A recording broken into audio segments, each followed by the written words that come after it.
College street থেকে একজন কাউকে অ্যাবডাক্ট করা হয়েছে। অ্যাবডাক্ট করে একটা গাড়ি বেরিয়ে যাচ্ছে, সেই গাড়িটার নাম্বার প্লেটটা ভুয়ো। আমি তখন অফিসে বসে আছি, আমার কাছে ফোনটা এলো, আমি সঙ্গে সঙ্গে ইউনিট নিয়ে বেরোলাম। হঠাৎ সে আবার বললো, তুমি কোনো খবর করো না, ছবিটা দেখিও না। বললাম কেন? বলছে ওটা এসটিএফের গাড়ি। মানে অপারেশনের ক্ষেত্রে তো খুব খারাপ, একটা এক্সপোজড হয়ে যাওয়া মানে, আর ঠিক ওইটা যে মিস আপ হবে এটা আমি ভাবিনি। এখানে মাওবাদীদের সর্বোচ্চ বেশ কয়েকজন নেতা ধরা পড়েছে। যেগুলো ক্যাচগুলো হয়েছে তার মধ্যে সব থেকে বড় ক্যাচ হচ্ছে সাদালা রামকৃষ্ণন। বলা হয় যে এজেন্সি নাকি এজেন্সির অফিসারদের ফোন ইন্টারসেপশন করে। এগুলো চলে, সব এজেন্সির মধ্যেই চলে। এসটিএফের একটা সেফ হাউস থাকে নাকি? না, এই ব্যাপারে আমি আর কিছু মানে বলছি আচ্ছা। না। কেস ডায়েরিতে আগের পর্বে আমরা অনেক কিছু শুনেছি, এই পর্বে শুনবো আরও তার জীবনের এমন অনেক কথা যা গৌতমবাবু এর আগে কোথাও বলেননি। এই যে মাওবাদী কার্যকলাপ এখানে এ রাজ্যে দীর্ঘদিন ধরে চলছিল, তারপর কার্যত বন্ধ হয়ে গেছে হ্যাঁ, কিষাণজির মৃত্যুর পর। একদম। কিন্তু তার আগে এখানে মাওবাদীদের সর্বোচ্চ বেশ কয়েকজন নেতা ধরা পড়েছে। তার মধ্যে কাঞ্চনের গল্প আপনি বলতে চাইলেন না, কিভাবে ধরেছেন, কিন্তু অন্য কোনো কিছু তো বলুন, কিভাবে ধরা হয় বা এদেরকে কিভাবে আমরা ধরেছেন? এসটিএফ এর যেগুলো ক্যাচগুলো হয়েছে তার মধ্যে সব থেকে বড় ক্যাচ হচ্ছে সাদালা রামকৃষ্ণন। উনি ছিলেন মাওবাদীদের টেকনিক্যাল কমিটির হেড, নিজে একজন বিই ইঞ্জিনিয়ার, শিক্ষিত মানুষ এবং দণ্ডকারণ্যে থাকতেন অবুঝমার জঙ্গলে। এবং তখন মাওবাদীরা এখানে এসে মানে একটা মধ্যমগ্রাম বিরাটির কাছে একটা বাড়িতে আমাদের কাছে ইনফরমেশন আসলো এখানে আছে, ওখানে একটা এই বাড়িতে। ইনফরমেশনটা কিভাবে অন্য রাজ্য থেকে?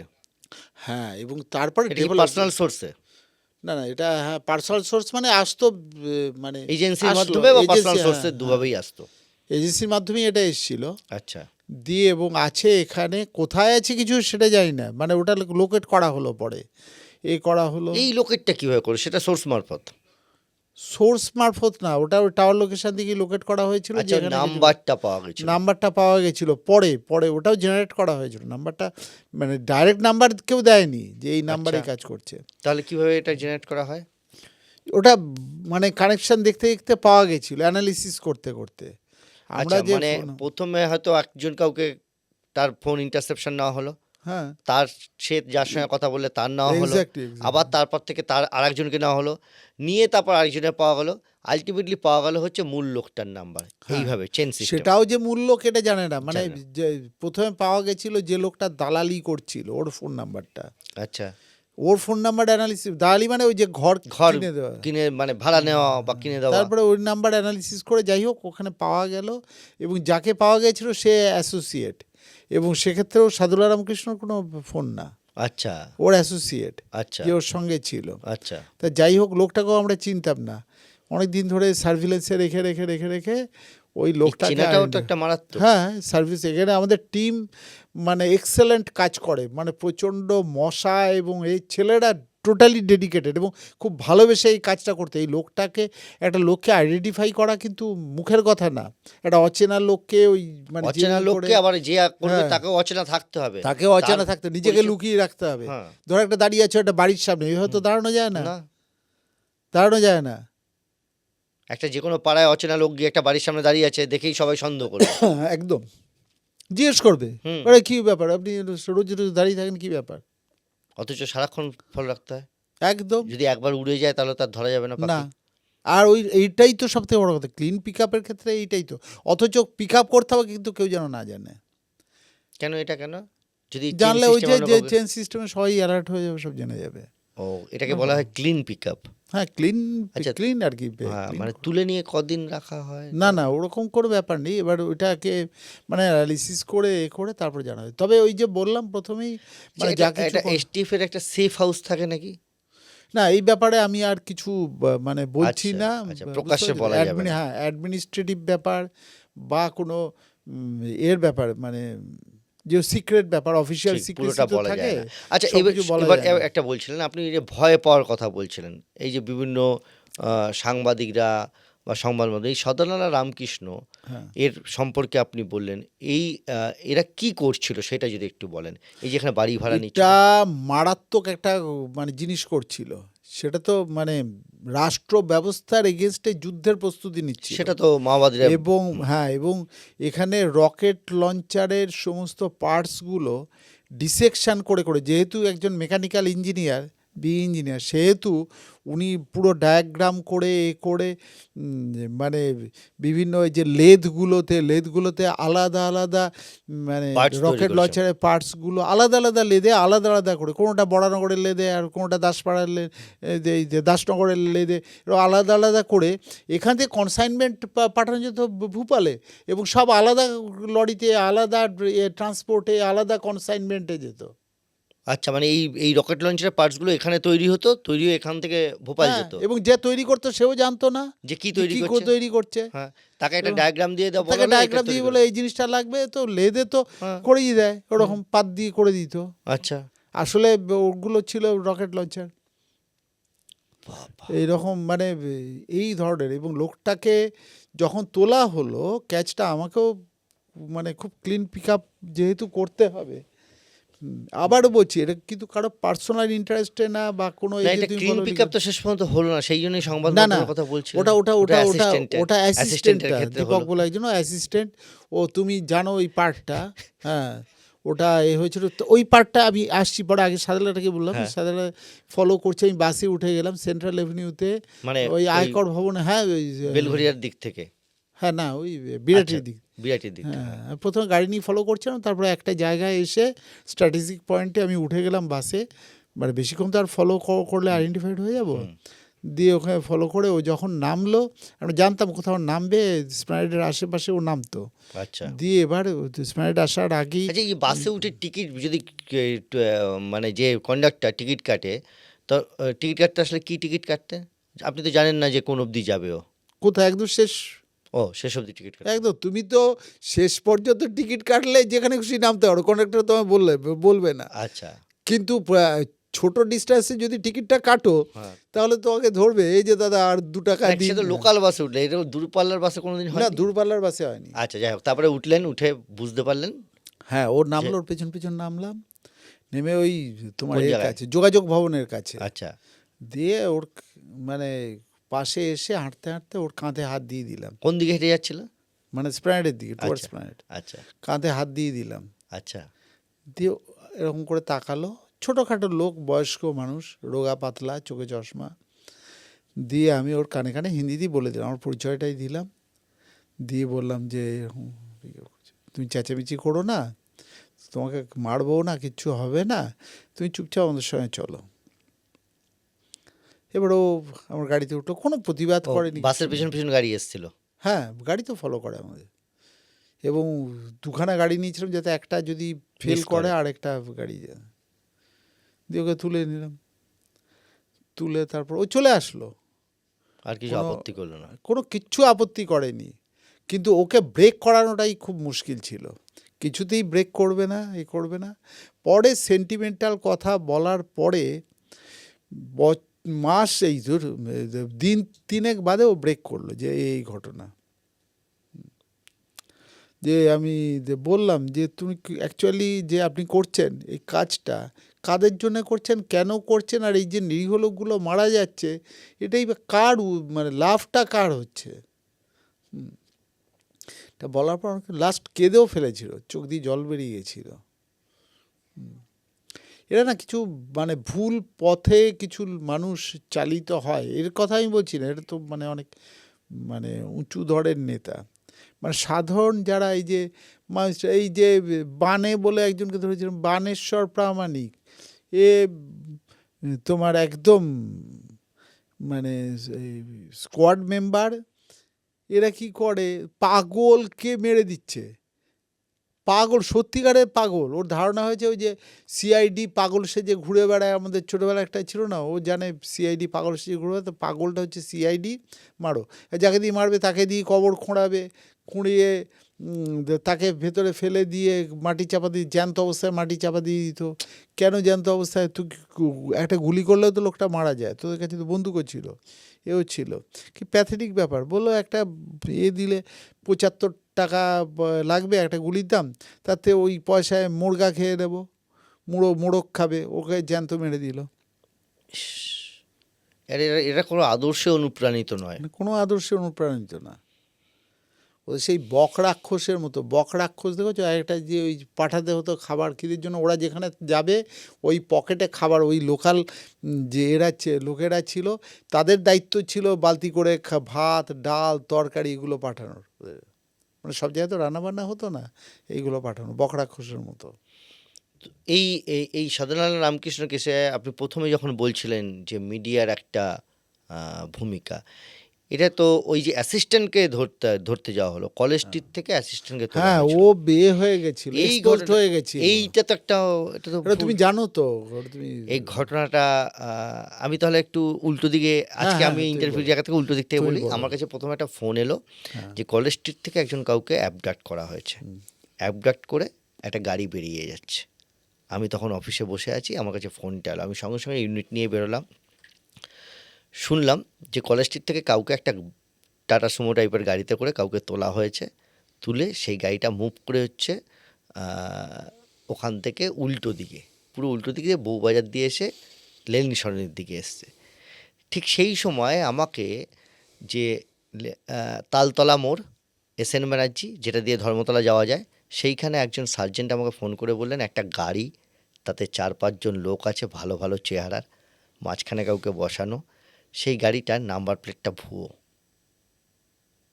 আমি বললাম এ তো মারাত্মক, তাহলে এইটাই কি সেই গাড়ি? তুমি কি ছবি তুলেছো? বললো হ্যাঁ। আমি ডিসক্লোজ করছি না আমিও যে কারা কে কখন। তো আমি বললাম ঠিক আছে, আমি আসছি। আমি পৌঁছলাম, দেখলাম সমস্ত কিছু। সেই সময় হঠাৎ সে আবার বলল তুমি কোনো খবর করো না, ছবিটা দেখিও না। আমি বললাম কেন? বলছে ওটা মিসফায়ার আছে, ওটা এসটিএফের গাড়ি। এই আমি কানেকশান পেলাম, এই জানতে পারলাম, এবং সেই সময় আমি জানতে পারলাম যে এরকম মাওয়িস্ট কাউকে একজনকে তোলা হয়েছে। এটা আমার পার্টটা বললাম। এবার আপনার পার্টটা বলুন তো, সেদিনকে কী হলো? সাইমালটেনিয়াসলি দুটো অপারেশন চলছিল। সাদালা আর ওর অ্যাসিস্ট্যান্টকে তোলা হবে। অ্যাসিস্ট্যান্ট কলেজ স্ট্রিটে ছিল। দুটো টিম গেছে। আর যেহেতু সাদালাটা মানে মোস্ট মানে ইম্পর্টেন্ট ক্যাচ, আমি নিজে ওখানে ওর এতে ছিলাম, চার্জে ছিলাম, আমি নিজেই টিম নিয়ে গেছিলাম ওখানে ওকে তুলবো বলে। সাধারণত ক্লিন পিক আপ করে নিলাম। হ্যাঁ, ক্লিন পিক আপ করে দৌড়ে দৌড়ে আসছি, এসে অফিসে এসে শুনি যে একটা ক্যাওস হয়ে গেছে এরকম কলেজ স্ট্রিটে। কী ব্যাপার? তাড়াতাড়ি ফোন করলাম যে এইরকম। আপনি তো জানতেন তখন ওই টিমটা ওখানে কাজ করছে। হ্যাঁ, ওই টিমটা তো হ্যাঁ, আমারই টিম। হ্যাঁ, আমারই টিম। আমি একজন অফিসারকে ওর চার্জে দিয়েছিলাম হ্যাঁ। যে তুই ওটাকে পিক আপ করে নিয়ে। আমি তো ওটা অত ইম্পর্টেন্ট কেউ না। কিন্তু তাহলেও হ্যাঁ, তাহলেও মানে অপারেশনের ক্ষেত্রে তো খুব খারাপ, একটা এক্সপোজড হয়ে যাওয়া মানে। আর ঠিক ওইটা যে মিস আপ হবে এটা আমি ভাবিনি। আমার মানে কনসেন্ট্রেশন ছিল সাধারণ কিছু, মানে মাওয়িস্টরা কাউন্টার ইন্টেলিজেন্স তো করে, ওরা ঠিক। শুধু যে আমরা যেরকম আমাদের ইন্টেলিজেন্স কাজ করছে, কাউন্টার ইন্টেলিজেন্সও মাওয়িস্টদের ক্ষেত্রে কাজ করে। এবং সেই কাউন্টার ইন্টেলিজেন্সটা ভয়ঙ্কর কাউন্টার ইন্টেলিজেন্স। ওরা এমন না, ওরাও কিন্তু আমাদের মুভমেন্টটা রাখে। ঠিক, এই যার জন্যে সেই বলছিলাম- কারণেই ওখান থেকে আমার কাছে ফোনটা এসেছিল। আমাকে বলা হয়েছিল একদম স্পেসিফিক নাম করে যে সাধনারায়ণ রামকৃষ্ণকেই ওখান থেকে তোলা হয়েছে।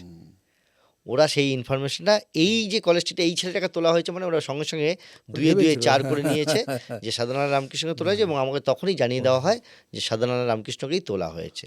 তো এই যে এই ধরনের অপারেশন, এই যে গাড়ির নাম্বার প্লেটও বদল করতে হয়। না, কিছু কিছু ক্ষেত্রে তো করতেই হয়। দেখো, যদি মানে ওটা হচ্ছে second line of defence. First একজন কাউকে পিক আপ করা হলো, তারপরে যদি ওই মানে পার্টিকুলার এগুলো তো কিছু তো করতেই হয়। হ্যাঁ, যেরকম তোমার কাভার্ড অপারেশনের ক্ষেত্রে এইগুলো হচ্ছে মানে মানে এই কাভার অপারেশনে যখন যান বা এই ধরনের অপারেশন যখন করেছেন, সেই সময় আর্মস অ্যামুনেশন কিছু সঙ্গে থাকে? অনেক সময় ফায়ার টিম যেটা দেওয়া হয় যে ফায়ার করার জন্যে দূরে রেখেও চলে গেছে। আমি একটা বিনপুরে একটা অপারেশনের ক্ষেত্রে আমি আর আমার একটা কনস্টেবল একজন শুধু ওকেই নিয়ে গেছে, একজনকে খুব ইম্পর্ট্যান্ট লোক পিক আপ করার দরকার ছিল, জঙ্গলে ঢুকেছে, আমাকে একটা মানে টিম দেওয়া হয়েছিল, আরেক ইন্সপেক্টর, আমি তখন সিনিয়র ইন্সপেক্টর ছিলাম, একজন ইন্সপেক্টর তার সঙ্গে একটা টিম নিয়ে AK-47 নিয়ে ওই আবশ্যকে পাঠানো হয়েছিল। এবং আমি যে বিনপুরে জঙ্গলে ঢোকার সময় ওদের রেখে গেছিলাম খড়গপুরে। তুমি চিন্তা করো কোথায় খড়গপুর, কোথায় বিনপুর, কোথায় খড়গপুর, হ্যাঁ ওটা রেখে গেছিলাম এই কারণে, কারণ এক্সপোজড হয়ে যাওয়া, ওই যে বললাম এক্সপোজড হয়ে গেলে কিন্তু শেষ। মেরে দেবে, শেষ হয়ে। কারণ ওকে তো যার সাথে দেখা করবো তাকে কনফিডেন্সে নিয়েছি, এবং তাকে কনফিডেন্সে নিয়েছি, এবং সে মানে একই সঙ্গে পঞ্চায়েতের একজন লিডার, আবার মাওয়িস্টের সঙ্গে ওর কানেকশান আছে, যে মাওয়িস্টকে আমরা টার্গেট করেছি। আচ্ছা, এবার ওকে যে তুলবো, ও আমার পরিচয় হচ্ছে আমি ব্যাংক অফিসার, আর যে ছেলেটিকে করিয়েছিলাম ও তো সাঁওতালি জানে বলে ও ওখানে ফোনে কথা টথা বলে এ করেছিল, কনভিন্স করিয়েছিল, বলেছিল আমার অফিসার যাবে, নিয়ে যাব। আমি পাঞ্জাবি পরেই গেছিলাম। আচ্ছা, ব্যাংক অফিসার হিসেবে আপনি যাচ্ছেন কথা বলতে, আইডেন্টিফাই করতে, আর তারপর তাকে ট্র্যাক করে মূল লোকটাকে ধরতে। একদম, আচ্ছা, তাকে তো পিক আপ করবো, এবং সেখানে আমি দেখলাম সব মাউসটা বসেছিল, অনেক যখন মাউস, গেলেন? এবং আর্মস অ্যামুনিশনও দেখেছি ওদের কাছে। আচ্ছা, তুই চিন্তা করো মানে আমার মনের অবস্থাটা, আমি যদি একটু এক্সপোজড হয়ে যাই ওরা তো আমাকে জ্যান্ত ছাড়বে না, না। তাহলে আর আমাকে একটা রোল প্লে করতে হচ্ছে, আমাকে ব্যাংক পুরো অফিসার ব্যাপারটা, হ্যাঁ ব্যাংক অফিসার হিসাবে আমার কিন্তু তখন পালস রেট বেড়ে গেছে, ধুকপুক, তখন মনে হচ্ছে নিজের কানে নিজের এটা শুনতে পাচ্ছি, হ্যাঁ হার্টবিটটা, কিন্তু নিজেকে খুব নার্ভ ঠিক রাখতে হয়েছে। ওকে ডাকলাম, ওকে কনভিন্স করতে হলো, এই পেপার টেপার আছে যার চাকরি নেবে তার কি কোথায়, ছেলের সার্টিফিকেট নিয়ে আচ্ছা, এসো, চাকরি দিতে গেছেন আপনি, হ্যাঁ ওই পরিচয় ব্যাংক ব্যাংকে অফিসার। চাকরি দেবে। আচ্ছা, তারপরে তারপরে হয়েছে কাগজপত্র কোথায়, কোথায় কাগজপত্র নিয়ে এসছে, আরে জেরক্স করতে, আমি জানতাম আগে ওখানে কাছাকাছি কোথাও জেরক্স নেই, ওঠো তাহলে গাড়িতে। তারপর ওর সঙ্গে একজন, ওর আবার ছিল, গার্ড ছিল, আচ্ছা, ওই যে পঞ্চায়েতের লিডার বললাম না, ওর সিকিউরিটি ছিল, আচ্ছা, ওর সিকিউরিটি উঠতে আসছে, আমি বললাম বারণ করে দাও ওকে, বারণ করে দিল, আমরা তো যাবো, মানে বারণ করলে মানে কাছাকাছি যাবেন বলে? হ্যাঁ ওই যে কাছাকাছি security, যাবো না, ও হ্যাঁ। বললো থাক। আচ্ছা, সেই তোমাকে- সিকিউরিটি তো সরকারি? সরকারি সিকিউরিটি, বেঙ্গল পুলিশের কনস্টেবল, সে আমাকে থোড়ি চেনে, আমি তো ব্যাংক অফিসার, কিন্তু যদি চিনে যেত? চিনবে না, আচ্ছা, তো যেতাম কভার্ডে। সে তো এখনো চেহারায় ছাপ পড়েনি পুলিশের, এত বছর পুলিশে চাকরি করে। এটা খুব একটা বড় গুরুত্বপূর্ণ গুণ, যে যারা এই ধরনের কভার অপারেশন করে। হ্যাঁ, কভার্ড অপারেশনে তোমাকে পুলিশি ছাপ থাকলে, কভার্ড অপারেশনে ধরো ওখানেই 90% তোমার গেল, বাদ। মানে লোকে যদি তোমাকে বোঝে যে এই লোকটা পুলিশ, তাহলে তো গেল তোমার। তো এই চেহারা টেহারার জন্য কোনোদিন অসুবিধা হয়নি? এত লম্বা চওড়া ভালো না, চেহারা। ওটাকে লুকিয়ে রাখার কতগুলো এ আছে, এবং মানে আমি সাকসেসফুল হয়েছি, সাকসেস পেয়েছি। ওই এক্ষেত্রে- পায়জামা পাঞ্জাবি ওই সমস্ত? হ্যাঁ পাজামা পাঞ্জাবি থেকে শুরু করে বিভিন্ন জায়গা পিক আপগুলো খুব ভালো করতাম, মানে হয়ে যেত আর কি। আর ইনটুইশনটা খুব ভালো কাজ করতো। একটা তো এ আছে তোমার লজিক, তো বেসিক লজিক দিয়ে এ করতে হয় একজনকে, মানে পুরো জিরো দিয়ে আমরা শুরু করি। STF-এ তো ব্যাপারটা জিরো দিয়ে শুরু, অনেক সময় আসতো একটা টার্গেট দেওয়া হতো, টার্গেটে ফটো পাঠাচ্ছি বলা হতো, প্যারালাল এজেন্সি, আমি নাম করি বলছি SIB। এবার তুমি ওই যে দেখবে মানে সেটাকে এমনভাবে কালো করে ইচ্ছাকৃতভাবে ভূষো কালি দিয়ে তুমি লোকটাকে চিনতেই পারবে না। আচ্ছা, মানে ওরা এই হাতটা একই সঙ্গে, ওরা কারণ টাকাটা তো আমরা পাই না, বাট ওরা পেয়ে যাবে, ওরা পিক আপ করলে ওদের যা প্রাইজ মানি আছে ওরা পেয়ে যেত। ঠিক। ওদের ইন্টারেস্টটা বেশি ছিল ওর ওপরে। এই এজেন্সির মধ্যে তো মানে লড়াইও চলে? হ্যাঁ চলে সব। মানে আপনারা কাউকে টার্গেট করছেন, সেটা অন্যান্য এজেন্সিও টার্গেট করছে, এরকম ঘটনাও ঘটে? হ্যাঁ এরকম হয়েওছে অনেক, কীরকম হয়েছে একটু বলুন না, একটা দুটো। পিক আপ করেছে অনেক সময় এরকম, পিক আপ করে ওকে আমি দেখছি যে সেন্ট্রাল ওকে এ করেছে, মানে ইন্টারসেপশনে রেখেছে, যেন আমি দিয়ে কী করে ওকে। বুঝতে পারলেন? হ্যাঁ কী করে বুঝতে পারলেন? আপনি তো আবার তো ওকে তো আমরা তো ইন্টারসেপশন নিয়েছি, এবার ওর ফোন অ্যানালাইসিস করতে করতে একটা নাম্বার বেরিয়ে গেল, নাম্বারে দেখছি যে ওখান থেকে ওকে ট্যাপিং করছে বা এ করছে।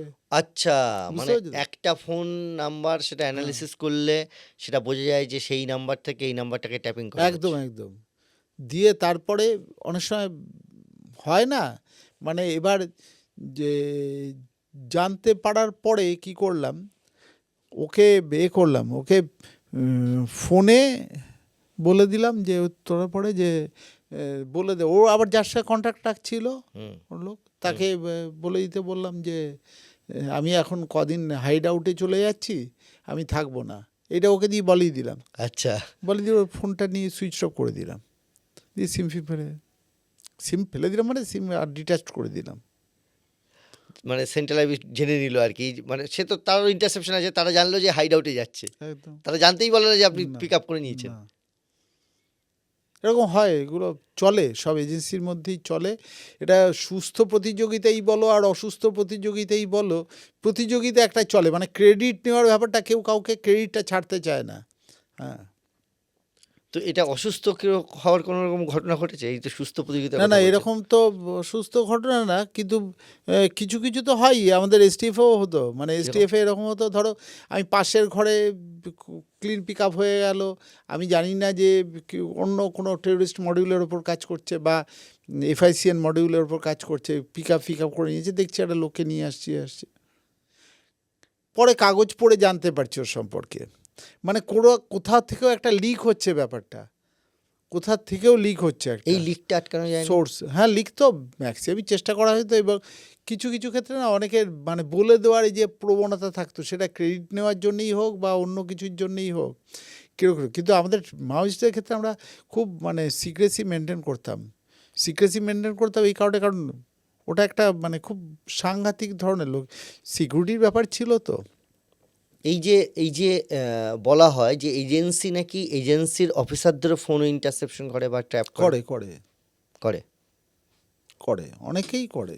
এই যে এবং খবর, তার কারণ হচ্ছে, মানে এই যে গোয়েন্দা গিরির ব্যাপারটাই তাই, মানে আগেকার দিনেও এটা করা হতো, ধরো এক্সকে একটা কাজে পাঠানো হলো, এক্সের পেছনে ওয়াইকে পাঠানো হলো এক্স কী করছে দেখার জন্যে, আবার ওয়াই ঠিকঠাক কাজ করছে কিনা তার পেছনে আবার জেডকে পাঠানো হলো, এবং ধরো জেডের পেছনে একে পাঠানো হলো ওভারঅল দেখার জন্য সব ঠিকঠাক আছে কিনা, এক্স ওয়াই যে তিনজনে একসঙ্গে ঠিক কাজ করছে কিনা, হ্যাঁ মানে একসঙ্গে কাজ করছে কিনা, মানে একসঙ্গে না, না, মানে আলাদা মানে আলাদা করে প্রত্যেকে যে যার নিজের কাজটা যাকে যা করছে কিনা। কাজটা দেওয়া আছে ও করছে কিনা। এবং সেক্ষেত্রে হয় কি, মানে যখন ফিডব্যাকটা আসে, যে বস বসে আছে সে অ্যানালিসিস করে দেখে নিচ্ছে যে ঠিকঠাক এ রিলায়েবল কিনা। আর যদি রিলায়েবিলিটি একটা বড় জিনিস, রিলায়েবল তুমি যদি না হও, তাহলে তোমাকে যে একবার বের করে দেওয়া হবে আর তুমি ধারে কাছে আসতে পারবে না। আচ্ছা, রিলায়েবিলিটি একটা বিরাট ব্যাপার। ইন্টেলিজেন্সের ক্ষেত্রে আরেকটা বলা হয়, বা এই ধরনের এসটিএফ এর কাজের ক্ষেত্রে বা এই ধরনের কভার অপারেশনের ক্ষেত্রে, যেটা অ্যাসেট তৈরি করা, অর্থাৎ নিজের সোর্স তৈরি করা, এবং আপনি যেনকে রিটায়ার করলেন, আপনার এই সোর্স, আপনার পার্সোনাল, আপনার নিজের সম্পত্তি সেনকে থেকে সরে গেল, এটাও হয়। হ্যাঁ, নিউট্রালাইজ। এবার ব্যাপার হচ্ছে সোর্সের ব্যাপারটা কিছু কিছু ক্ষেত্রে নিউট্রাল করে দেওয়া হয়। কীরকম? মানে নিউট্রাল মানে সে আর এটা ওকে বলা হলো যে ভাই, আমি তোকে হ্যান্ডেল করতাম, আমি রিটায়ার করছি, আমি সরকার থেকে তোকে যে জিনিসগুলো দিতে পারতাম এখন আমার ক্যাপাসিটিতে নেই, আমি আমার বলে টলে কিছু করে দিতে পারি, কিন্তু সেই জিনিসটা আর পারবো না, এবার তুমি দেখো তুমি এই কাজটা করবে না করবে না। বেশিরভাগ ক্ষেত্রে না, আমি করবো না স্যার, আপনার জন্য করেছিলাম, ঠিক আছে। অনেক ক্ষেত্রে লাইফ রিস্ক থাকে, মানে ওরাও যদি আবার এক্সপোজড হয়ে যায়। আমি একটা ঘটনা বলছি, কোনো একটা, এবার মাওয়িস্টরা যেরকম টেক নেম নেয় না, কারোর নাম তো তুমি জানতে পারবে না, ঠিক। হ্যাঁ, অজয়, বিজয়, সুজয়, অমল, এরকম যে যার টেক নেম নিল, সেই রকম একটা আমরাও টেক নেম দিতাম। একজনকে ধরে এনে তার টেক নেম দেওয়া হলো সুজয়, সে টেকনিক্যাল অ্যাসিস্ট্যান্ট দিত, ঠিক আছে, বিহারের ছেলে। এইবার ও অ্যাকচুয়ালি ওকে আমরা শেল্টার দিলাম, মানে একটা জায়গায় রাখা হলো গোপন ডেরা। ও মানে অনেক টেকনিক্যাল ব্যাপারটা খুব ভালো জানতো, এবং পাসওয়ার্ড তুমি কল্পনা করতে পারবে না, খুব জটিলতম পাসওয়ার্ড, লম্বা লম্বা পাসওয়ার্ড মনে রাখতে পারতো। আচ্ছা, হ্যাঁ, ওকে মাওয়িস্টদের হয়ে স্পেশাল কাজ করতো? ক্যারেক্টার দিয়ে, হ্যাঁ মাওয়িস্টদের হয়ে কাজ করতো।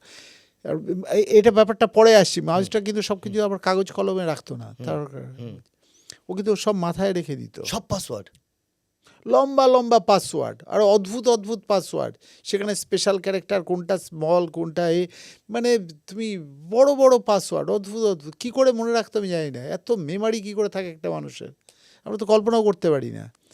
তা ও করতো। তো ওই ছেলেটা একদিন বললো দেশে যাবে, বারণ করেছিলাম যে যাস না, তোকে কি না স্যার কিচ্ছু হবে না, কিছু হবে না, চলে গেল। পরে শুনলাম যে ওর আর কোনো খোঁজ নেই। পরে আমি অন্য সোর্সে জানতে পারলাম যে ওকে মেরে দিয়েছে। মানে বুঝতে পেরে গেছে। মাউসটা বুঝতে পেরে গেছে। এটা ওর ব্যাপারটা ওই কুনকি হাতির মতো। একবার যে কুনকি হাতি হয়ে যাবে, জঙ্গলি হাতিরা তো তাকে আর এন্ট্রি দেবে না নিজেদের এতে।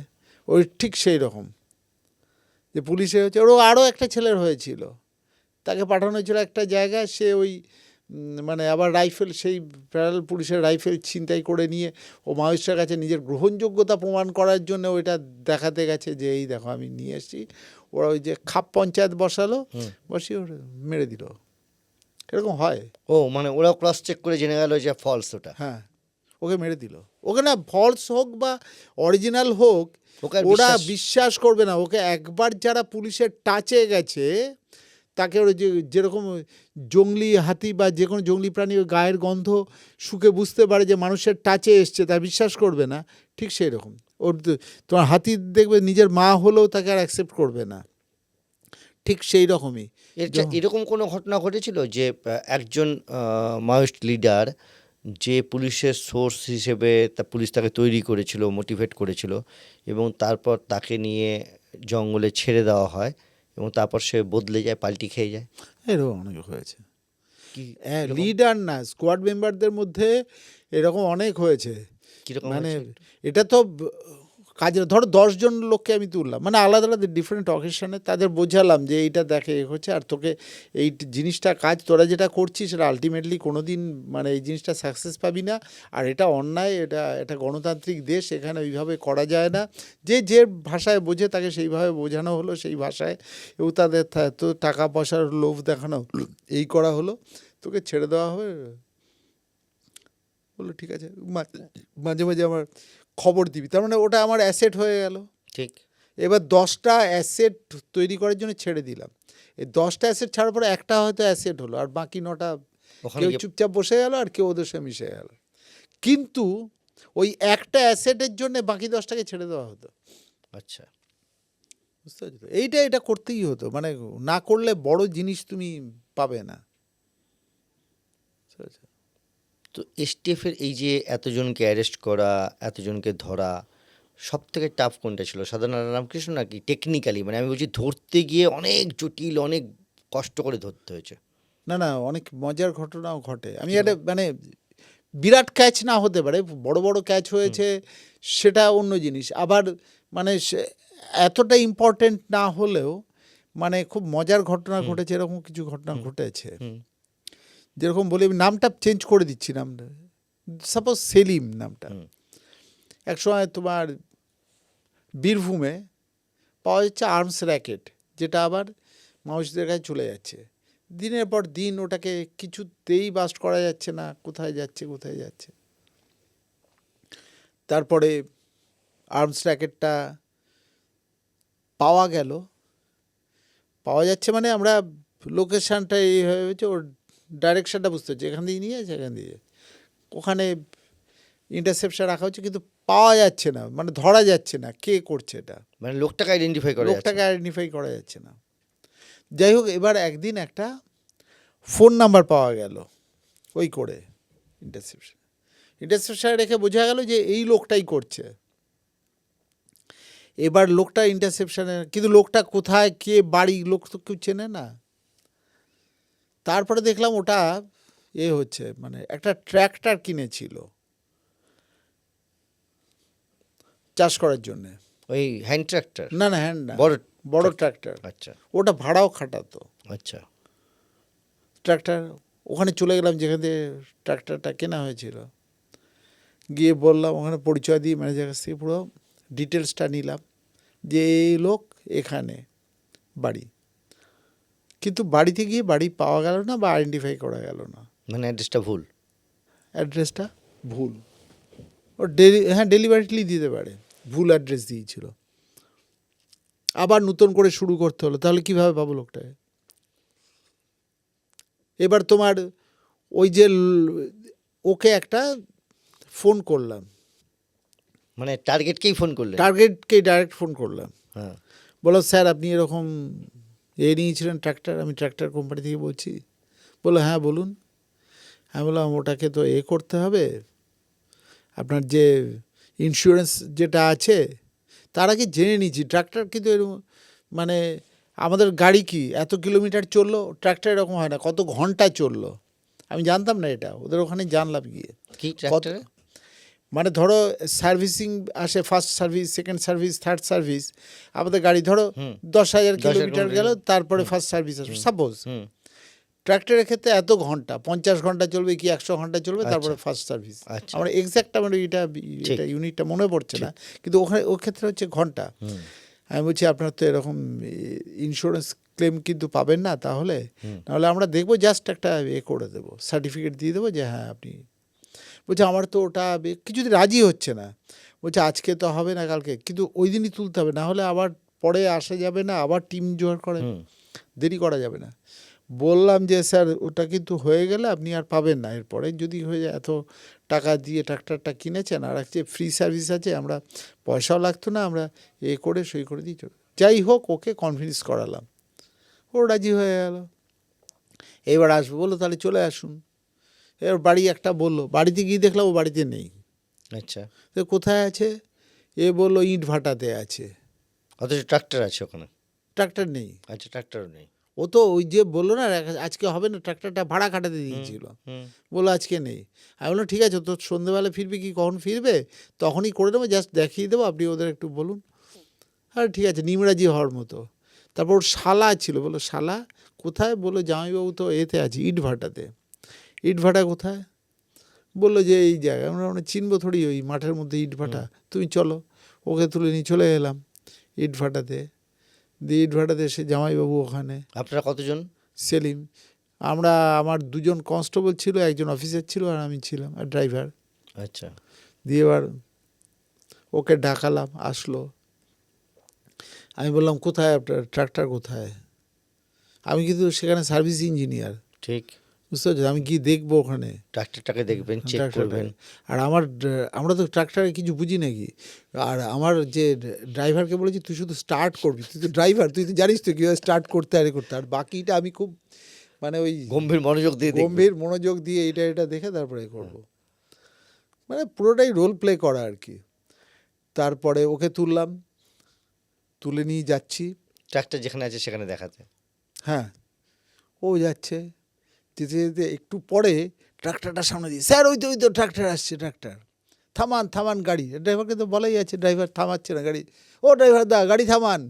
কে? তারপর স্যার ওই তো। এবার ওর কাঁধে হাত দিয়ে ওর কানে কানে আমার পরিচয়টা দিলাম।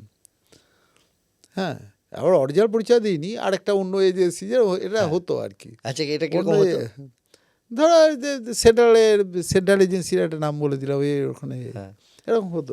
ওরাও করতো আমাদের নামে, আমরাও করতাম। আচ্ছা, এটা মানে এটা ওপেন সিক্রেট ব্যাপার ছিল, কারণ যদি কখনো ডিসক্লোজ হয় যেন আবার লোকটাকে না পায়। হ্যাঁ। তা যাই হোক, ওকে নিয়ে গিয়ে ওর কানে কানে আমার পরিচয়টা দেওয়ার পর না, ওর ঠান্ডা মতো হয়ে গেল। ভীতু ছিল বেসিক্যালি, কিন্তু আর্মসের করতো। ও তো আর মাউসটাও তো ভীতু হয় না, এ তো আর্মসের কারবার করতো, বেসিক্যালি তো ক্রিমিনাল তো। স্যার মানে হাতে পায়ে ধরছে, আমি যে ঠিক আছে। তারপরে ওকে দিয়ে যাকে ধরবো, যে আর কি মাথা, আমি বলছি যে ওকে তুলতে হবে, চল ওকে ডাকা। সে প্রথমে ভয় পাচ্ছে, ওটাও ক্রিমিনাল, মারাত্মক ক্রিমিনাল, ও মার্ডার করে দিত। ফোন করে সে বলেছে যে এখানে আছি, LICর টাকা আর কি জমা দিতে একটা LIC অফিসে এসছে। আমি জানতাম না, মানে এইবার একে বোরখা পরিয়ে নিয়েছি। আচ্ছা, বোরখা না পড়ালে ওকে তো আইডেন্টিফাই করে ফেলবে। হ্যাঁ, ও জাস্ট বোরখার আড়াল থেকে এটার থেকে দেখিয়ে দেবে এই লোকটা। আচ্ছা। আর আমার টিম ওকে তুলে নিয়ে চলে আসবে। আমরা গাড়ি নিয়ে দাঁড়িয়ে আছি পাশে। এইবার একটা লোক ওকে দেখিয়ে দিল, ওই লোকটা ওকে পাঁজাকুলা করে তোলা হয়েছে গাড়িতে। সে উঠবে না, হাত ফাত ছিটাচ্ছে, করছে, জোর করে গাড়ির মধ্যে ঢুকিয়ে চেক করা হচ্ছে কোথায় আর্মস কিচ্ছু নেই। তারপর দেখছি টাকার বান্ডিল বেরিয়ে আসছে। এরপরে বুঝলাম যে এই লোকটা LIC টাকা জমা দিতে এসছে, আর যখন বলে আমি তো কিছু জানি, ও কিছু জানে না আর কি, ও একদম পুরোপুরি ইনোসেন্ট একটা লোক, সাধারণ মানুষ তাকে তুলে নিয়েছে সাধারণ মানুষ, তাকে তুলে নিয়েছি, তো আইডেন্টিফাই করেছে যে ওই আমার CA। হ্যাঁ এবার ও শুধু ওর মুখটা দেখে হায় আল্লাহ বলে কপাল চাপড়ে দিল। মানে হায় আল্লাহ মানে ও মানে ভুল লোককে আইডেন্টিফাই করেছে, হ্যাঁ। এটা বুঝতে পারে হায় আল্লাহ বলে কপাল চাপড়ে দিয়েছে, বোরখা পরে পেছনে বসে। তারপরে মূল লোকটাকে পেলেন, তারপরে ওকে, হ্যাঁ ও তো ছটফট করছে, আমি এবার এই লোকটাকেও ছাড়তে পারছেন না, না এবার কারণ ওকে- একে ডিসক্লোজ হয়ে গেছে। হ্যাঁ এবার ডিসক্লোজ। তারপরে আমি দেখলাম ওকে, আমি অনেক বোঝালাম আমরা যে এই হয়েছে, তুই আগে তোর টাকাগুলো দেখে নে, টাকা ঠিক আছে কিনা। হুম মানে 2-3 জন মিলে যেরকম টাকা করছে, মানে ওর টাকাগুলো সাধারণ মানুষের কাছে LIC টাকা নিয়ে কালেকশন করে ও জমা দিতে আসছে। আচ্ছা আমি বললাম আগে তুই টাকাটা বোঝ। হুম টাকা বুঝে নিল না, স্যার ঠিক আছে। আমি বললাম ওখানে নামিয়ে দেবো, কিন্তু তুই কোনো কথা বলবি না, কাউকে কি হয়েছিল বলো, আমার সাইকেল যদি চুরি হয়ে যায় ওখান থেকে আমরা আগে দেখবি সাইকেল আছে কিনা, না হলে সাইকেলের টাকা দিয়ে দেবো, সাইকেলে কিনে দিস, কারণ ওই তোর চুরির সাইকেল তো আর কোথা থেকে রিকভারি করবো, হ্যাঁ। তোর নতুন সাইকেলে টাকা দিয়ে দেবো, তুই আগে নাম। ওকে নামিয়ে দিল, সাইকেলটা ওখানেই পড়েছিল, আর লোকগুলো ভাবছিল ওকে তুলেছে কেন, ও জিজ্ঞেস করছে, ও সত্যি ও কোনো কিছু বলেনি। ছাড়লেন ওকে। আর মূল যে হ্যাঁ তারপরে তুলেছিলাম। ওইখান থেকেই না, সেই না না না সেদিনকে না, সেদিনকে আর হয়নি। সেদিনকে আর হয়নি। মানে ওই লোকটি যদি বলে দিত সবাইকে তাহলে কিন্তু আর তোলা যেত না সেই লোকটি মানে সেই ভয়- লোকটা করেছিল, চুপচাপ ছিল। সমর্থন জানিয়ে। দুটো কারণ হতে পারে। ফার্স্ট হচ্ছে ওর তো কোনো ক্ষতি হয়নি, না টাকা পয়সার লস হয়েছে, না সাইকেল গেছে, না কিছু হয় ফার্স্ট। আর দ্বিতীয় কথা হচ্ছে একটা আতঙ্কেরও তো ব্যাপার থাকে, যে ঠিক। মানে একবার যারা ওকে ওইভাবে তুলে নিয়েছে, দ্বিতীয়বার- দ্বিতীয়বার করলে, বারণ করার পর ওটা করলে তাকে যে কি করবে ঠিক। এটা ভেবে আর কিছু করেনি। ঠিক। আচ্ছা এরকম কোনো এই যে এই তোলার ক্ষেত্রে এটাও তো ঘটনা যে একজন সাধারণ মানুষকে যখন তুলছেন, পুলিশের গাড়ি তোলা, আর এই আপনাদের গাড়িতে তো কোথাও পুলিশ লেখা নেই, আপনারা কেউ ইউনিফর্মে নয়, ফলে এইটা অনেক জায়গায় সুবিধা হতো নাকি অসুবিধা বেশি হতো? সুবিধা অসুবিধা দুটোই হচ্ছে। সুবিধা হলো আমাদের আইডেন্টিটিটা জানতে পারছে না, আর অসুবিধা হলো মিসিং ডায়েরি ফাইরি করে দিত অনেক সময়, কিরকম যে হতো? হচ্ছে থানায় গেল, কারা তুলেছে কে জানে, এই লোকটাকে তুলে এরকম নিয়ে হয়েছে? হয়েছে। তখন পরে ওটাকে মানে করা হয়েছে, কীভাবে চাপা দেওয়া হতো কীভাবে? চাপা দেওয়া হতো, ওই লোকটাকে ছেড়ে দেওয়া হয়েছে অন্য জায়গায়, তাকে বোঝানো হয়েছে। আর যদি মানে সত্যি সত্যি ক্রিমিনাল হতো, সবাই যে মানে আমাদের ক্রিমিনাল তাও তো না, অ্যাসোসিয়েটদেরও তো তোলা হতো ক্রিমিনালের গতিবিধিটা জানার ঠিক। জন্য। সেক্ষেত্রে অ্যাসোসিয়েটকে তুমি ছেড়ে দেওয়া হলো, বা ওর কাছ থেকে জেনে বা বুঝিয়ে- অ্যাসোসিয়েটকে আপনাদের অ্যাসেট করেই তো ছাড়া হলো। একদম। সেই এবং ছেড়ে- সেক্ষেত্রে অ্যাসেট অনেক সময় অ্যাসেট থাকতো না, ওই যে থাকতো না। যেটা হুম হুম। তো এই যে ছাড়লেন, তখন গিয়ে সে আবার মিসিং ডায়েরিটা তুলে নিয়ে ডায়েরি তো আর ওইভাবে তোলা যায় না, না না পাল্টে একটা ডায়েরি করতে যে হ্যাঁ, ফেরত পেয়ে গেছি আমরা। সত্যি। তো আর যদি সত্যি কাউকে পিক আপ করে রেখে দিতেন, অ্যারেস্ট করতেন, তার বাড়ির থেকে এরকম মিসিং ডায়েরি হয়েছে? হয়েছে। আমি সেক্ষেত্রে- পার্টিকুলার বলছি না, এরকম বসে আছি টিভিতে দেখাচ্ছে যে মিসিং হয়েছে, কিন্তু তাকে তো আর কোনো কিছু জানা, একটা মানে পার্টিকুলার তার কাছে তো কিছু টিভিতে খবর- যখন দেখলেন মিসিং ডায়েরি, তারপর তাকে লোকটাকে বললেন যে না না আমরা কিছু বলতাম না।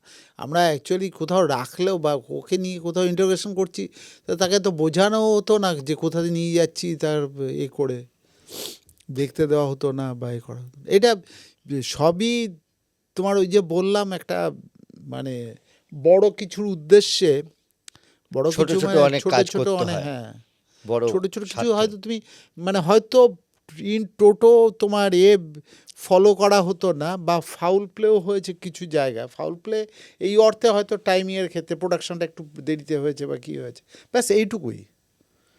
এই যে দীর্ঘদিন ধরে এই ধরনের কাজ করতে বা এই ধরনের কাজ করেছো, তাতে রাজীব কুমারকে কেমন দেখেছো?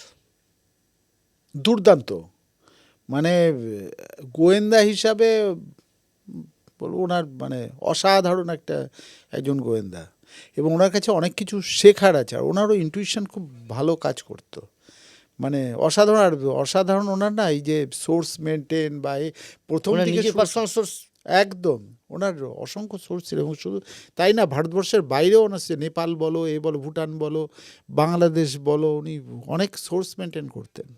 আচ্ছা, একদম মানে অসাধারণ, আমি বলবো তো মানে অসাধারণ। রাজীব কুমার সাহেবের আন্ডারে কাজ করাটা অসাধারণ অভিজ্ঞতা। একটা দুটো অভিজ্ঞতা বলো না, যে বাইরে গিয়ে যদি কোনো হয়তো কানেকশন বা কোনোভাবে হেল্প পেয়েছো, হয়তো বাইরে গিয়ে বিপদে পড়েছো, হেল্প শুধু বাইরে না, ভেতরেও অনেকে কিরকম? বলে দিয়েছেন, মানে হয়তো লোকাল পুলিশ হেল্প করছে না, কোথাও গেছি, উনি ফোন করে বলে দিয়েছেন ওনার কানেকশান, এবং সবাই খুব রেসপেক্টও করতো। Oh you are from Kolkata police, Rajiv Kumar is there. এই যে বাইরে গিয়ে এরকমও হয়েছে। এই যে মুম্বাই যাওয়া বা অন্যান্য জায়গায়, প্রত্যেকটা জায়গায় এরকমভাবেই পাওয়া গেছে। সব জানো, বেশিরভাগ জায়গায় পেয়েছি।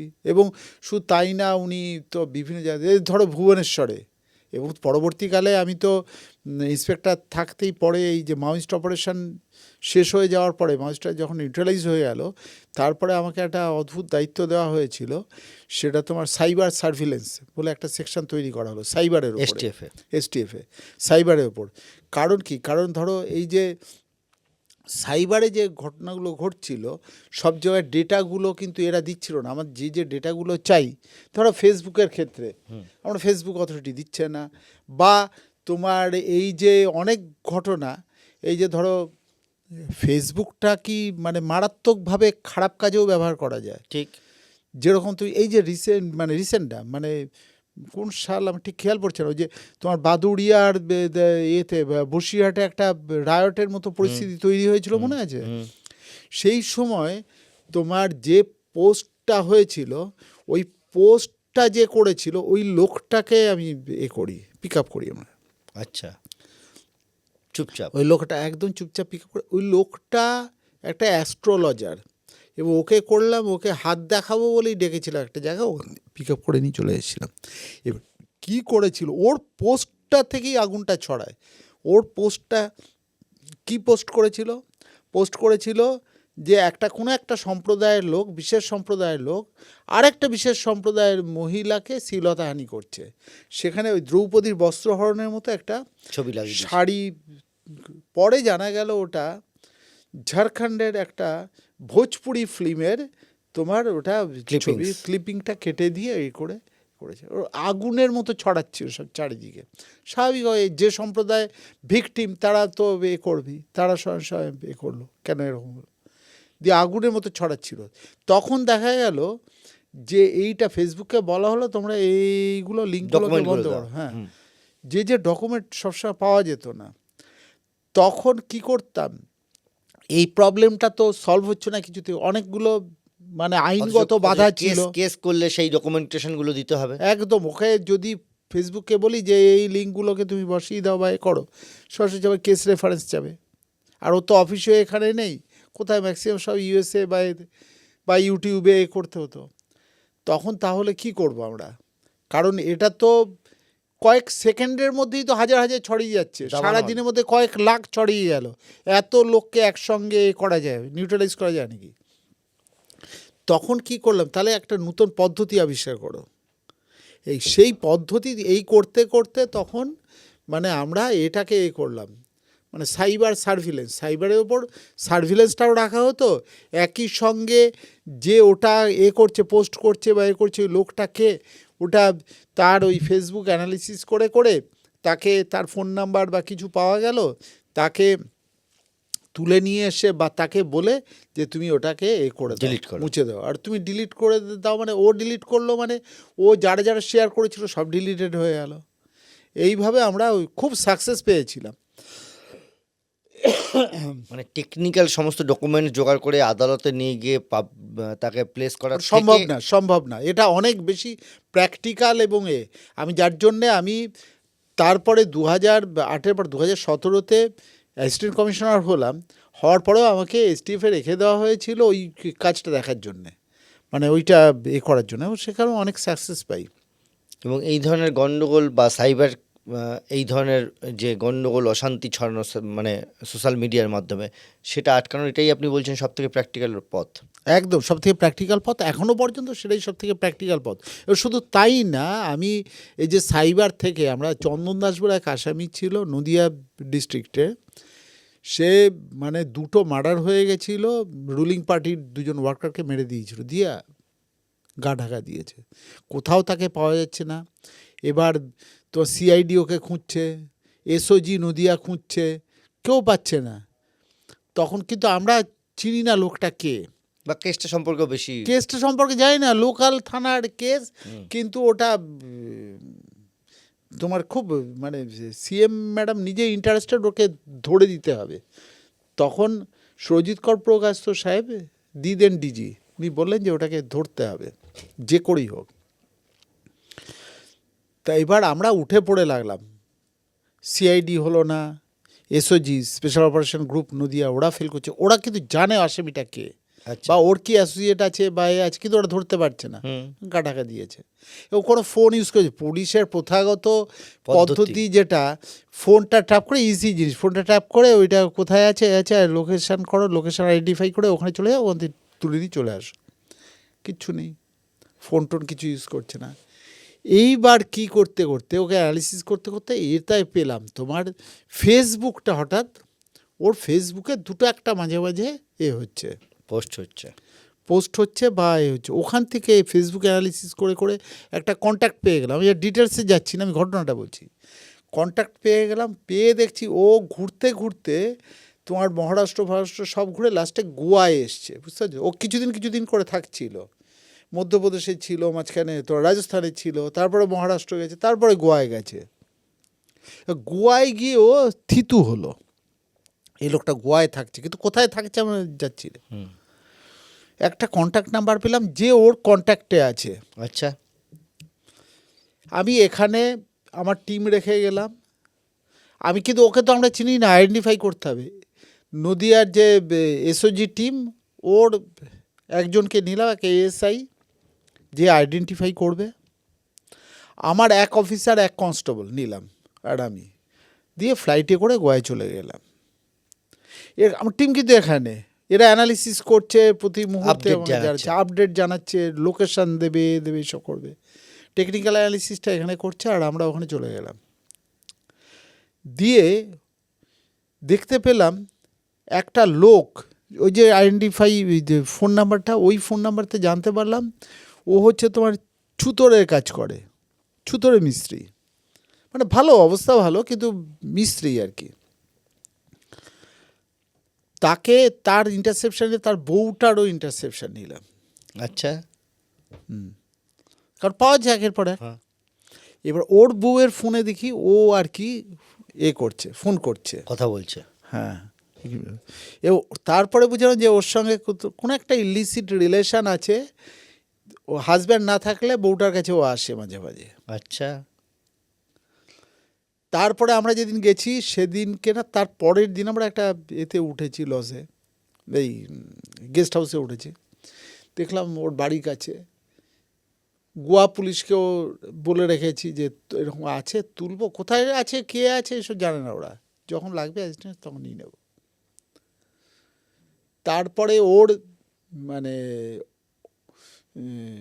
ওর বাড়িতে ও সেদিনকে যে ভাড়কা সি বিচে গেছিল।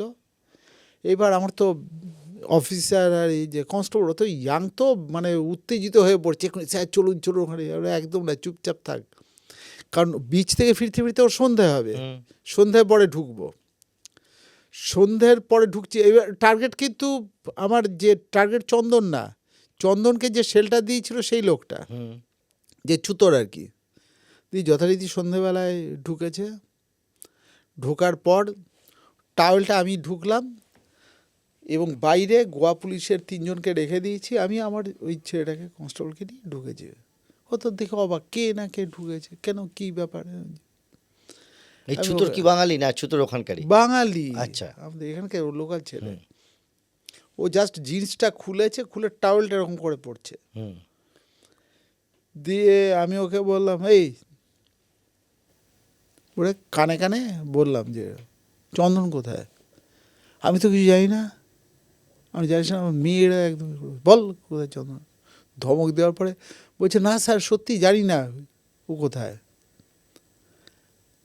আমি তখন না তখন ওর বউকে বলছে কি, এই দেখো না স্যারেরা কি জিজ্ঞেস করছে, স্যার চন্দন কোথায়, আমি কি করে জানবো?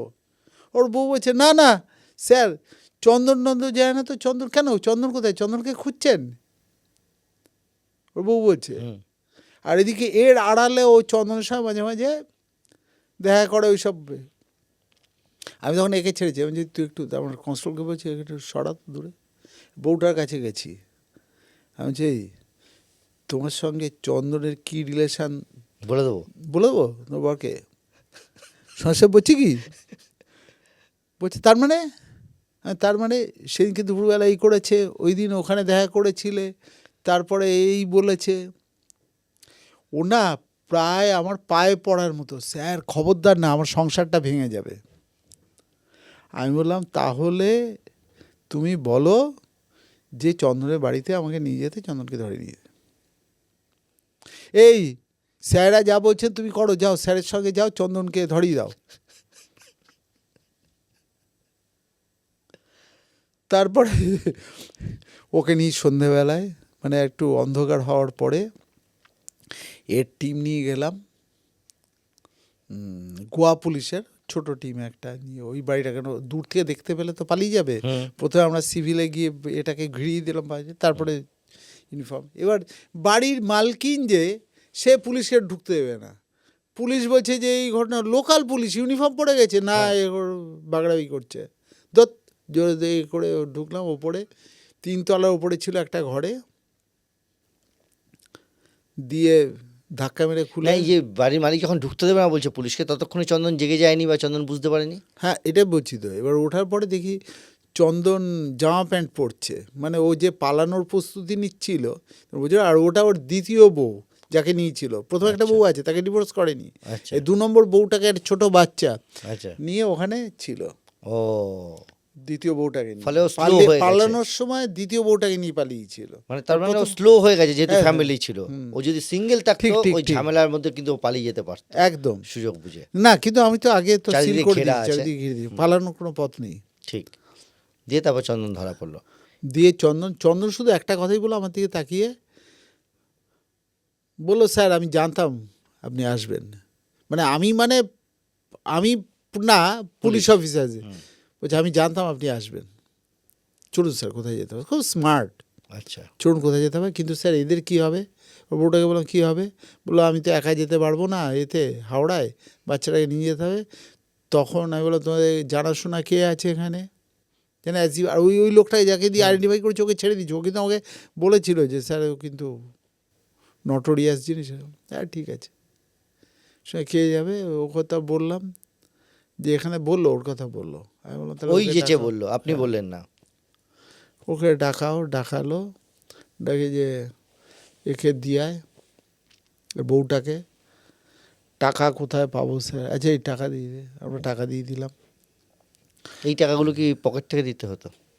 না টাকাগুলো পকেট থেকে আপাতত দিলেও টাকা দিয়ে দিত আচ্ছা। সরকার। কখনো এই যে যে অপারেশনে খরচা, এই থাকা খাওয়া, মানে রাজীব কুমার সাহেব তো দিতেন, আমি অন্যদের কি জানি না, দিয়ে দিতেন। ওটা ওরগুলো ম্যানেজ হয়ে যেত, মানে বিল করে দিলে হয়ে যেত। বিল করে দিলে। হ্যাঁ, এবং ওটা সোর্স ফান্ড থেকে আসতো। ওটা কিন্তু কোনো, আমরা কোনো এই না মানে কাউকে একটা জামা কাপড় কিনে দিয়েছি সেই পয়সাটাও দিয়ে দিই, আচ্ছা। বা টিম খেয়েছে বা এরকম জামা কাপড় কিনে দেওয়া। হ্যাঁ, মাউসদের একটা জিনিস, টেরোরিস্টরা তবু কিছু পয়সা থাকে, মাউসদের তো পয়সা থাকে না। মানে আর এরা মানে এতটা ডেডিকেটেড না। একজন কিষাণজির এক অ্যাসোসিয়েটকে ধরেছিলাম, গণেশ বলে, কানে কম শুনতো, বাগুইয়াটির এখানে। এখন কিষাণজি মাঝে মাঝে এসে থাকতো ওখানে। কিষাণজিও থাকতেন হ্যাঁ, বাগুইয়াটিতে। ওর কাছে প্রচুর টাকা পয়সা হচ্ছিল, কিন্তু ও কিন্তু ওই মানে কোনো ওই টাকাটায় হাত দেয়নি কোনো দিন। যে আচ্ছা। টাকাটা অদ্ভুত, এরা ডেডিকেটেড। এবং ওখানে ও একটা ছোট নোটবই মেনটেন করতো, ওখানে লিখে রাখতো পাউরুটি 5 টাকা, গুড় খেত 2 টাকা, এরকম সব লিখে রাখতো হিসাব। চা খেয়েছে 2 টাকা হিসেব। আমি বললাম তুই ছেঁড়া ছুটে হাওয়াই চপ্পলে সেফটি পিন পায়ে দিয়ে যে, আমি বললাম এইভাবে থাকিস, তোর কাছে এত টাকা, লক্ষ লক্ষ টাকা আছে। তো মানে ও যেটা বললো, ও হচ্ছে কাস্টোডিয়ান। ও তো কাস্টোডিয়ান, ওই টাকায় ওর কোনো অধিকার নেই। তুমি এটা কি কোনো মানে পলিটিক্যাল লিডারের কাছ থেকে এটা এক্সপেক্ট করতে পারো? যে কোনো অন্য সাধারণ মানুষের কাছ থেকে তো এক্সপেক্ট করতে পারবো না। তাহলে তাহলে কতটা ডেডিকেটেড হলে, ওর পলিসিটাকে সাপোর্ট করছি না, না, বাট কিন্তু ওর এই অনেস্টিটাকে আমি বলছি না, সত্যি হ্যাটস অফ। মানে নিজেকে শেষ করে দেবে তবু ওই টাকাতে ছোঁবে না। এই জিনিসগুলো না, কিছু কিছু জিনিস দেখেছি যেগুলো ভাবা একটা জায়গায় এসে স্ট্রাইক করে ভেতরে, যে লোকগুলো তো পারতো এই টাকাটা নিয়ে মানে পার্সোনাল কাজে ব্যবহার করতে পারতো, করে। এরকম মাওয়িস্টের মধ্যে অনেককে পেয়েছেন এরকম? অনেকেই পেয়েছি। আবার এরকম লিডারশিপের মধ্যে আছে, লন্ডনে ছেলেকে পড়ায় বা এ পড়ায়, হাইয়েস্ট লিডারশিপ, আমি নাম বলছি না কিন্তু তুমিও খোঁজ নিলে জানতে পারবে। ভ্যারি করে ম্যান টু ম্যান, সবাই যে এরকম তা না, তবে বেশিরভাগ এরকম, বেশিরভাগই ভালো। বেশিরভাগই ভালো। এই যে এত দিন ধরে চাকরি করেছেন, এত কিছু করেছেন, এত গোপনে কাজ করেছেন, এখন এসে কোনো জায়গায় কোনো সময় কোনো ভয় লাগে? না, আমি তোকে বলছি ভয় লাগলে যখন কাজ করতাম, 14 বছর এসটিএফে ছিলাম, হ্যাঁ 14 বছর এসটিএফে ছিলাম, ভয় লাগলে তো তখন লাগতো যখন এসটিএফটা ফর্ম করেছিল 2008-এ, যখন আর আমাকে ওই মাওয়িস্ট সেকশনে দায়িত্ব দেওয়া হয়েছিল, তখন তো আগুন জ্বলছে চারিদিকে, মাওয়িস্ট মানে মৃত্যু। আমাকে অনেকেই বলেছে, মানে অনেকে তো পুলিশের চাকরিটা 90% মানুষ রসে বসে থাকার জন্য আসে, বাট ওই রস এবং বস সব ছেড়ে দিয়ে তো এসেছিলাম এখানে, হ্যাঁ শুধু এই মানে ডেডিকেটেড হয়েছিলাম শুধুমাত্র মানে কিছু একটা ভালো কিছু করব বা ভালো হিরো হব। হিরো না, এখানে তো হিরোটা সিনেমায়- দেখানোর জন্য না, না, এখন- ওটা তো প্রথম চাকরি, প্রথম চাকরি। বাট এটা তো ইউনিফর্ম দেখানোর জন্য না, আমি তো আন্ডার কভারে কাজ করছি, কেউ জানবেও না আমি কোন কাজটা করেছি, কোথায় করেছি, কেন করছি, কেউ জানতো না, কিন্তু স্যাটিসফ্যাকশান, সেলফ স্যাটিসফ্যাকশান, আমি করলাম, দেশের জন্য কিছু করতে পেরেছি, বুঝতে পারছো তো? এই যে এত বছর ধরে কাজ করেছেন, হ্যাঁ, এই কাজের বাইরে হঠাৎ করে কবিতা লেখার শখ হলো কেন? কাজের বাইরে না, এটা আমার শখটা ছিল বরাবরই। অ্যাকচুয়ালি এটা আমার বাবা একজন হাই স্কুলের ফাউন্ডার হেডমাস্টারমশাই ছিলেন, বাবার লেখাপড়ার উপরে, এবং আমার ভাইও ও নাসা সায়েন্টিস্ট ছিল, হাম্বল ইউনিভার্সিটিতে ছিল, এখন প্রেসিডেন্সি ইউনিভার্সিটিতে আছে বায়োসায়েন্সে। তা পড়াশুনোর চর্চাটা তো ছিলই। বাবা যখন ক্লাস 7-এ পড়ি, তখন বাবা টাকি ডিস্ট্রিক্ট লাইব্রেরি, মানে আমি টাকিতে থাকি, মানে থাকতাম আর কি, আমার দেশের বাড়ি, টাকি ডিস্ট্রিক্ট লাইব্রেরি 2টো কার্ড আমার নামে করে দেয়, এই বাবার কার্ড দুটো আমাকে ট্রান্সফার করে দেয়, তখন ওই 2টো বইয়ে 2টো করে বই পাওয়া যায় 2টো কার্ডে, মানে গোগ্রাসে বই পড়তাম, কোনো বই বাদ দিতাম না, বুঝতে পারছি তো কোনটার কী, এবং যার ফলে বই পড়ার একটা নেশা হয়ে গেছিলো। তারপর থেকে তো স্কুলের ম্যাগাজিনে লেখা, কলেজের ম্যাগাজিনে কবিতা লেখা, পরবর্তীকালে এখনও অনেক। বিপরীতধর্মী কাজ তো না, একজন পুলিশের গোয়েন্দাগিরি করছে, কভার অপারেশন করছে, অপারেশন করতে গিয়ে ধরা পাচ্ছে, নিজেকে মানে ধরা থেকে বাঁচতে নিজেকে বিভিন্ন রকম গোপনে রাখছে, সেই আবার কবিতা লিখছে। দেখো সপ্তর্ষি, ব্যাপারটা হলো, আমি ভাবি কি বলতো, জীবন একটাই জীবন, তাই জীবনের সবকটা দিক, আমার মনে হয় আমি একটা ঘরে আছি, ঘরটা যদি আমার জীবন হয়, আর সেই ঘরে 20টা জানলা আছে, আমি 20টা জানলাই ওপেন করব, 20টা জানলাই ওপেন করে দেখব কোথার দিকে কী দৃশ্যমান।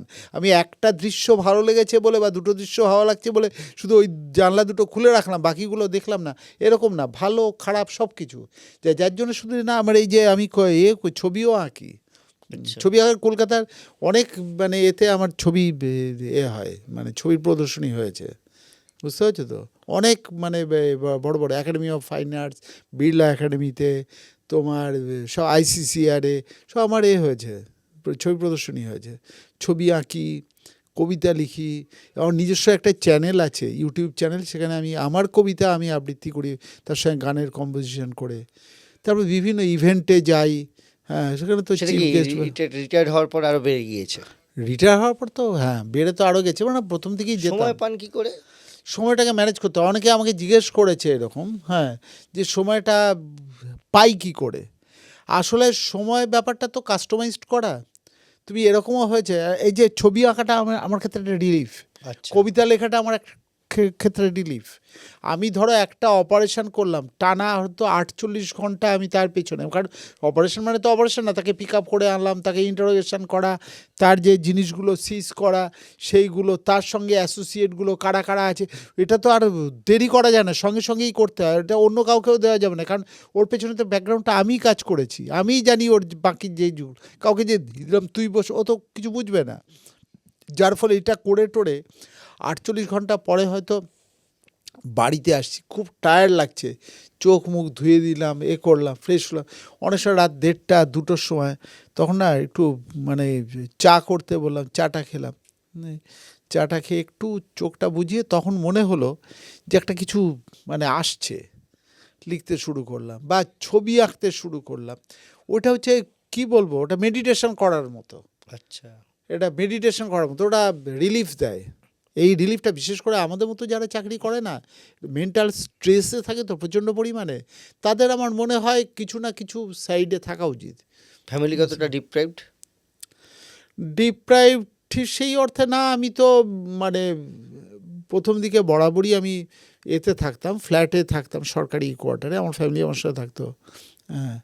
এবং আমার মেয়েও একটাই মেয়ে, মেয়েরও বিয়ে হয়ে গেছে, এবং আমার তোমার যে সান ইন ল, ও পুলিশে চাকরি করে, ও এসডিপিও, এখন এসডিপিও কাকদ্বীপ, তা কাজেই আমাদের মানে ওই সেই অর্থে কিছু না, মানে ডিপ্রাইভ তো হয়ই, পুজো নিয়ে বেরোতে পারবো না, ডিপ্রাইভ যদি বলো ডিপ্রাইভ, পুজো নিয়ে কোনো অকেশানে নিয়ে যেতে পারি না, অনেক সময় অনেক বিয়ে বাড়ি বা আত্মীয় স্বজনেতে আমি ফ্যামিলিকে বলেছি যে যাও তোমরা অ্যাটেন্ড করে এসো, আমি হয়তো পারবো না, বা অনেক কিছুতে এই নিয়ে তো অনুযোগ তো কিছু থাকেই তো, কিন্তু তারপরেও তো মেয়ের বিয়ে দিয়েছেন পুলিশের সঙ্গেই।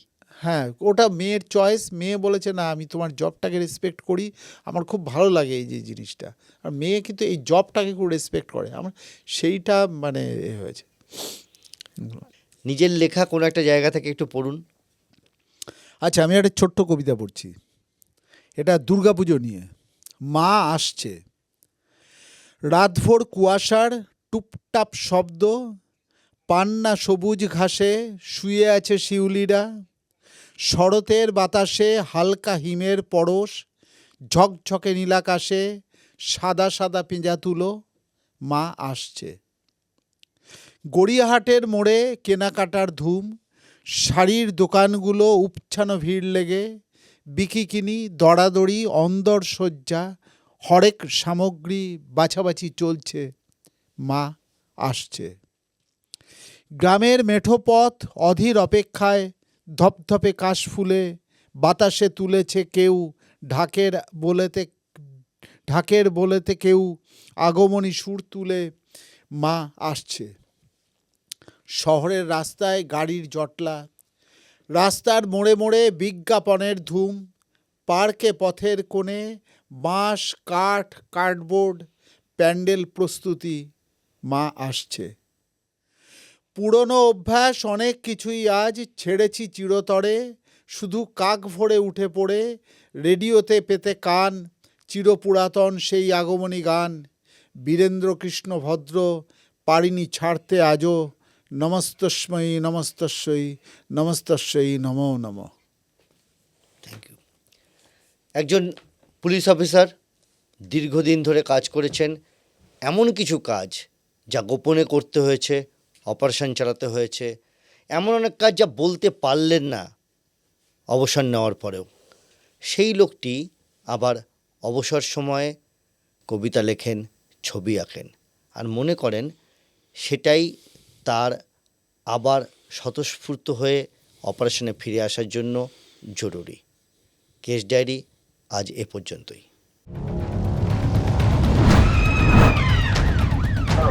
Great,